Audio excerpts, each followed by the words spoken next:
مرکز مطبوعات وزارت کارهای داخلی تاجیکستان شام 9 اپریل سال 2024 با نشر یک اظهارات علایده تصدیق کرد که شهروند تاجیک الهام سیرامونزاده از سال 2018 برای صادر نمودن جنایت‌های خصوصیت اکستریمیستی تروریستی داشته در جستجو قرار داشت و در شهر ریم پایتخت ایتالیا با درخواست مقامات دوشنبه و ضمن همکاری‌های مشترک جانب‌ها دستگیر شد.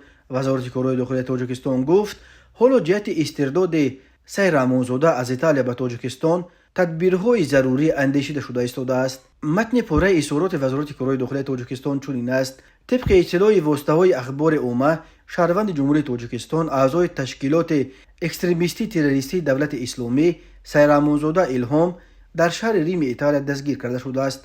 وابسته به اطلاع مذکور، مرکز مطبوعات وزارت کارهای داخلی تاجیکستان خبر می‌دهد که در حقیقت شهروند جمهوری تاجیکستان سیرامونزاده الهام سال تولدش 1992 ساکن نویه رودکی با درخواست وزارت کارهای داخلی جمهوری تاجیکستان در شهر ریم دولت ایتالیا دستگیر کرده شده است. نام برده از جانب اینترپول وزارت کارهای داخلی جمهوری تاجیکستان از ماه ایول سال 2018 برای صادر نمودن جنایت‌های خصوصیت اکستریمیستی تروریستی داشته در جستجوی رسمی قرار دارد. باید تذکر داد که نام برده ضمن همکاری‌های مشترک جانب‌ها دستگیر کرده شده است. عین حال جهت استرداد نمودن سیرامونزاده به جمهوری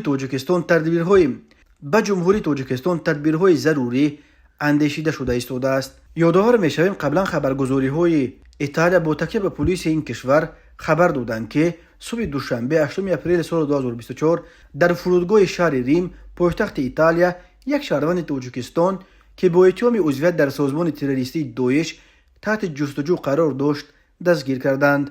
وزیر کارهای داخلی ایتالیا ماتئو پیانتتوزی بازداشت شهروند تاجیکستان را نتیجه خیلی مهم کار موشکافانه پلیس نامید. رسانه‌های ایتالیا بعداً خبر دادند که نفر دستگیر شده الهام سیرامونزاده نام داشته قبلا با جرم قاچاق سلاح در اوکراین محکوم به زندان شده بود. او ماه ایول سال 2003 در بلژیک نیز بازداشت شده بود ولی خیلی زود آزادش کردند. در وقت‌های آخر این یگانه حالت با اتهام همکاری با داعش در کشورهای اروپا به دست افتادن زادگان تاجیکستان نیست.